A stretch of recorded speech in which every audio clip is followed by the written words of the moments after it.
You scroll through your phone, hoping for something, anything to shake the numbness. You've checked all the boxes: career, relationships, even self-improvement. Yet, there it is, that hollow ache, the quiet whisper asking, "Is this all there is?" You're not alone. But what if this emptiness isn't a flaw? What if it's an invitation? Emptiness isn't just a personal failing. It's a symptom of a deeper existential crisis. In a world where old certainties have crumbled, many of us drift without a compass, searching for meaning in places that can't provide it. Enter Friedrich Nietzsche, the philosopher who stared into the abyss and came back with answers. He didn't just diagnose the problem, he offered a radical cure. Stop searching for meaning. Create it asterisk. Emptiness isn't just a personal failing. It's a symptom of a deeper existential crisis. In a world where old certainties have crumbled, many of us drift without a compass, searching for meaning in places that can't provide it. Enter Friedrich Nietzsche, the philosopher who stared into the abyss and came back with answers. He didn't just diagnose the problem, he offered a radical cure. Stop searching for meaning. Create it. This isn't about quick fixes or shallow positivity. Nietzsche's philosophy demands courage, the willingness to confront your shadows, dismantle borrowed beliefs, and sculpt yourself into something stronger.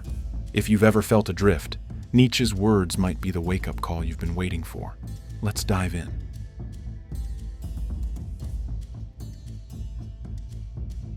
That restless ache after scrolling mindlessly, the hollowness behind your achievements. Our world drowns in distractions, yet the void persists. Nietzsche foresaw this, warned we'd become the last men, comfortable but empty, trading meaning for convenience. This malaise isn't personal failure, but the cost of avoiding life's depths. We medicate with consumption, validation, busyness, anything to escape the discomfort of confronting our true condition. Yet the void remains, whispering uncomfortable truths. Nietzsche's insight? This emptiness isn't your enemy, but your compass. It signals unlived potential, repressed instincts, a life untested. The cure isn't filling the void, but letting it propel you towards something greater. Will you listen?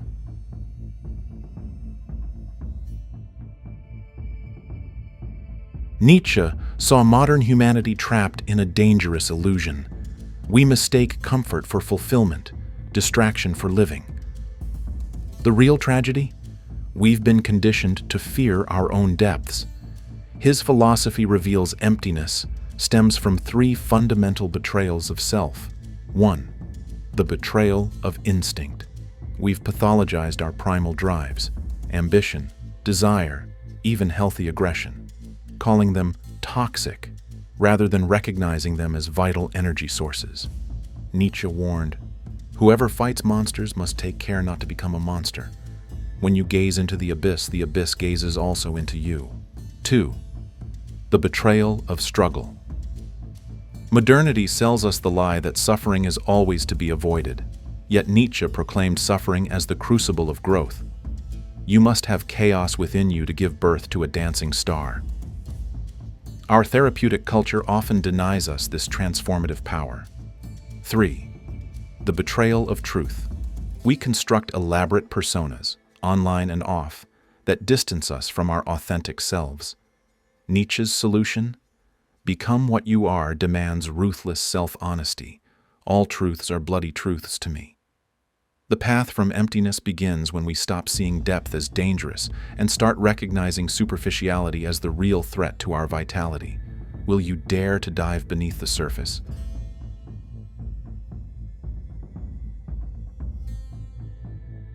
Nietzsche offers no gentle platitudes. His remedy for emptiness is as radical as it is liberating. Stop running from your chaos, harness it. His philosophy presents three transformative imperatives. 1. The will to power as creative fuel. That restless void, Nietzsche recognized it as untapped potential. What if pleasure and pain should be so closely connected that he who wants the greatest possible amount of the one must also have the greatest possible amount of the other? Your emptiness contains the very energy needed for rebirth. 2. Amor fati. Loving your fate. The ultimate act of defiance isn't changing your circumstances, but embracing them. My formula for greatness in a human being is amor fati, that one wants nothing to be different, not forward, not backward, not in all eternity.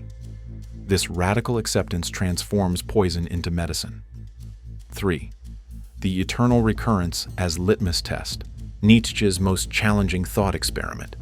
What if someday or night a demon were to steal into your loneliest loneliness and say, "This life as you now live it, you will have to live once more and innumerable times more"? Would you despair or rejoice? Your answer reveals everything. The path forward isn't around your chaos, but through it. As Nietzsche declared, one must still have chaos in oneself to be able to give birth to a dancing star. Will you make your emptiness the womb of your becoming?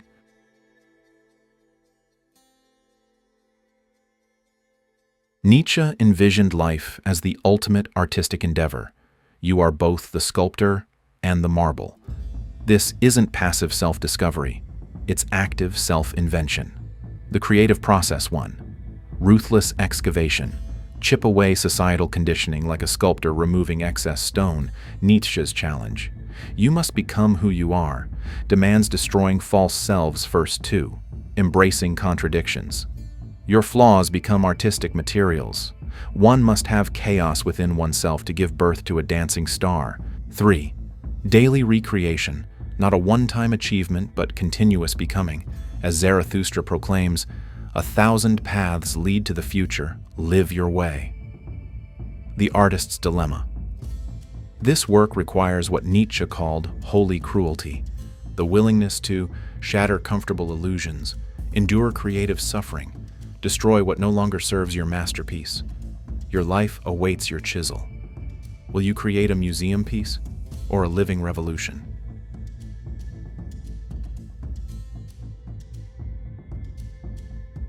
If Nietzsche walked into our modern world of curated Instagram lives and performative wellness, his diagnosis would be brutal.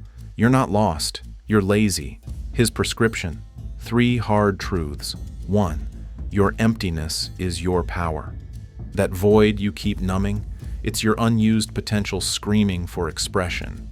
The higher we soar, the smaller we appear to those who cannot fly. Stop medicating it, harness it. Second stop, spiritual. Bypassing. Your good vibes only mentality is cowardice. Real growth happens in the shadows. You must be ready to burn yourself in your own flame. 3. Become a dangerous thinker. In an age of mindless conformity, Nietzsche would demand, delete your crutches, doom scrolling, performative busyness. Start a war with your weakest self. Let your loneliness forge you instead of destroy you. His final challenge? Become hard. The world doesn't need more comfortable zombies. It needs warriors of meaning. Will you answer the call? That restless emptiness you've been running from? Nietzsche would call it your greatest gift, the friction needed to ignite your transformation. This isn't about finding yourself, but inventing yourself with relentless courage. The path forward demands 3 rebellions. 1. Against comfort. Stop outsourcing your worth to likes and algorithms. 2. Against forgetfulness. Let your suffering teach rather than paralyze you. 3. Against smallness. The world needs your unapologetic, unhinged potential. Nietzsche's final whisper across the centuries, "Become who you are," isn't advice. It's a threat and a promise. The void won't vanish, but it will stop haunting you the moment you begin building bridges across it. Your masterpiece won't sculpt itself. Start chiseling. Seek wisdom.